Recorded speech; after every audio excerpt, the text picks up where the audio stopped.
কলকাতায় আয়োজিত Indian academy of পেডিয়াট্রিক্সের 63তম জাতীয় সম্মেলন পেডিকন 26-এ শিশুদের স্বাস্থ্য সুরক্ষা ও মাতৃদুগ্ধ পানের গুরুত্ব নিয়ে বিশেষ সচেতনতার বার্তা দেওয়া হয়েছে। জাতীয় স্তরের এই সম্মেলনে আইএপি এর প্রেসিডেন্ট ডক্টর নীলম মোহনের নেতৃত্বে ইন্সপায়ার নামক একটি দেশব্যাপী অ্যাকশন প্ল্যান বা মডিউল প্রকাশ করা হয়েছে। এই প্রকল্পের মূল লক্ষ্য হল দেশের নার্সদের উন্নত প্রশিক্ষণ প্রদান করা, যাতে তারা দ্রুত শিশুদের অসুস্থতা নির্ণয় ও সঠিক চিকিৎসা নিশ্চিত করতে পারেন।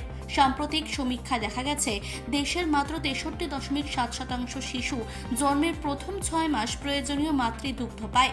এই হার বৃদ্ধি এবং সচেতনতা প্রসারের লক্ষ্যে দেশ জুড়ে প্রতি বছর প্রায় 5,000 নার্সকে বিশেষ কর্মশালার মাধ্যমে প্রশিক্ষণ করার পরিকল্পনা নেওয়া হয়েছে। মূলত অসুস্থ ও অপুষ্ট শিশুদের সঠিক পরিচর্যা ও মৃত্যুহার কমানোর উদ্দেশ্যেই এই জাতীয় প্রকল্পটি দেশ জুড়ে কার্যকর করা হচ্ছে। চলুন দেখে নেব বিস্তারিত।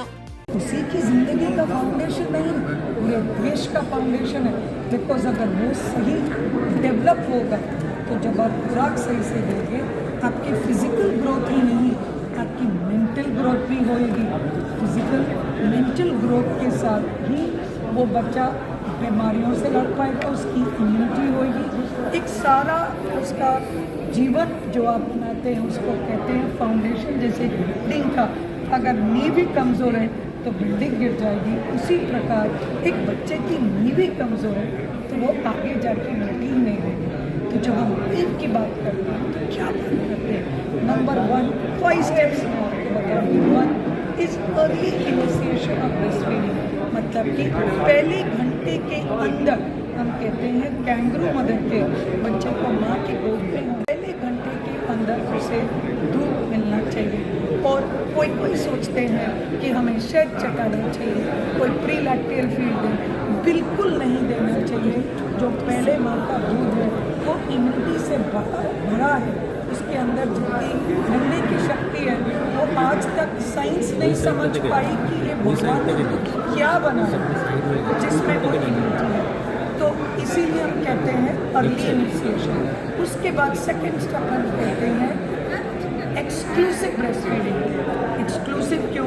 ठीक है, मैं 4 बारी मैं अपना छाती का देती हूँ, 1-2 बारी ऊपर का दे देती हूँ। डॉक्टर साहब समझना भूल गए हैं कि जो आपका शरीर है वो आपके जितने सेल्स हैं उससे ज़्यादा सेल्स के आपके अंदर कीटाणु हैं, जीवाणु हैं।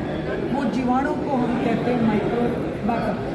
जब आप ऊपर का दूध दे देते हैं तो जो आपके अंदर का माइक्रोबाटा है वो डिस्ट्रॉय हो जाता है, उसका एक अलग है। तो हमारे बॉडी के अंदर दाल चावल वो सही नहीं है ये पदार्थ। इसका मतलब डाइवर्सिटी की बात की मैंने। उसके साथ साथ आपको देना चाहिए क्वांटिटी। स्टार्ट करें 1, अगले हफ्ते 2, उसके बाद जैसे 6-8 महीने का हो जाएगा 3, इस तरीके से 1 साल के बाद हम 4 से 5 फीड्स दें। तो मैंने अभी बात की फ्रीक्वेंसी की, क्वांटिटी जितना शुरू करें आहिस्ता आहिस्ता क्वांटिटी भी बढ़ाते जाएं। लोग क्या करते हैं, चावल का पानी, दाल का पानी, पतला सा शीरा कि हजम अच्छा हो, नहीं इतना गाढ़ा रखें जैसे कि एक आप खिचड़ी या वो बनाते हैं जो कंसिस्टेंसी ऐसे गिरने की उतनी थिक कंसिस्टेंसी रहनी चाहिए। तो मैंने बात की क्वांटिटी की, मैंने बात की डाइवर्सिटी की, मैंने बात की कंसिस्टेंसी की, मैंने बात की फ्रीक्वेंसी की। ये 4 के साथ साथ 5वां चीज़ है हाइजीन। हाइजीन का मतलब सफाई, हाथ की सफाई, बर्तन की सफाई, उसकी सफाई। ये 5 चीज़ का ध्यान रखें कॉम्प्लीमेंट्री फीडिंग्स के साथ। और कॉम्प्लीमेंट्री फीडिंग के साथ आपको दूध कंटिन्यू करना है। अगर आप मिल्क कंटिन्यू करेंगे, आइडियली ब्रेस्ट मिल्क 2 साल दें, किसी कारण से मां नहीं है तब आप फिर ऊपर का दूध 6 महीने से 2 साल तक 400 ml दूध 400 ml दूध और ये पदार्थ दें, तभी वो बच्चे की ग्रोथ सही होगी। और मैसेज माँ बाप के लिए क्या है? माँ बाप के लिए एक और मैसेज है, जब तक आप ग्रोथ नहीं मॉनिटर करोगे आपको कैसे मालूम आपका बच्चा कमज़ोर है, सही है, नहीं है? तो ग्रोथ मॉनिटर करो। इसलिए IAP एक ऐप के कारण उस माँ को भी एक्सपोजर हो रहा है। तो बात सिर्फ उसी की नहीं, आपको ज्ञानी नहीं, मैं आपका ब्लड टेस्ट करूँगी तो आपके अंदर कितना लेड है, कितनी आर्सेनिक है, जो आप जो पानी पी रहे हैं उस पानी पे वेस्ट इंडिया में ही आर्सेनिक पाया गया, तो जो आप पानी पिएंगे वो आपके शरीर में तो दौड़ेगा। तो इसीलिए, और अगर उसको आप ऊपर का दूध गाय का ये पिलाएंगे तो उसमें तो और भी बीमारियां हैं, सिर्फ यही नहीं। तो ये मैसेज समझें, वो ये बोलना चाह रहे हैं कि इतनी पोल्यूशन बन गई है कि दूध और पानी हर एक चीज़ में वो जाने के कारण आप में धोखा। हम आंकड़ा ये भी बता रहा है कि मतलब सालाना 8.2 लाख बच्चों को बचाया जा सकता है अगर उनकी उम्र 6 महीने से कम हो और उनको ब्रेस्ट फीड कराया जा रहा है। क्या कहना चाहते हैं? बेसिकली हमने बहुत तरक्की की है न्यूनेटल मोर्टालिटी रेट कम करने में। न्यूनेटल मोर्टालिटी रेट मतलब पहले 1 महीने में जो बच्चों की डेथ होती है उसकी रेट कम करने के लिए इन्फेक्शन से जुड़ा, बर्थ एस्फिक्सिया से जुड़ा, लेकिन अब हम प्रीटर्म बच्चे করব, গাইডলাইন তৈরি করব, রাজ্য সরকার কেন্দ্র সরকারকে দেওয়া হবে। শিশু সংগঠন সর্ববৃহৎ শিশু সংগঠন 50,000 পেডিয়াট্রিশিয়ানের, তাদের পক্ষ থেকে এই উদ্দেশ্যে আজকে এই ওয়ার্কশপটা আমরা অনুষ্ঠান করছি। ঠিক আছে? আগামী দিনের জন্য আপনি কী বার্তা দিচ্ছেন?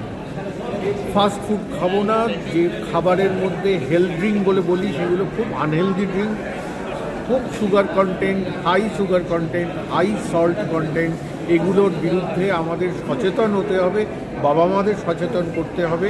এবং আরও অনেক কিছু সচেতনতার মধ্যে কি আগে যেটা আমরা ভাবতাম যে খাবার না পেয়ে সমস্যা, এখন খাবার পাওয়ার পরে সমস্যা হচ্ছে। তো এগুলোর এগেনস্টে ওবেসিটি, হাইপার টেনশন, সুগার বেড়ে যাচ্ছে শিশুদের মধ্যে, আমরা চিন্তিত, বাবা মাদেরও চিন্তিত করতে হবে। আমি অতনু ভদ্র, আমি বিএসআই হাসপাতালের সুপারিনটেন্ডেন্ট এবং এই যে কনফারেন্স হচ্ছে তার অর্গানাইজিং সেক্রেটারি। এবং আমরা সারা ভারতবর্ষের এবং ভারতবর্ষের বাইরে অনেক ডেলিগেট এসছেন, তাদের মতামত নেওয়ার জন্য আগামী কয়েকদিন আমরা এটা নিয়ে কাজ করব। কলকাতা সল্টলেক থেকে মানসী বসুর রিপোর্ট, চেতনা বার্তা, জেগে থাকে, জাগিয়ে রাখে।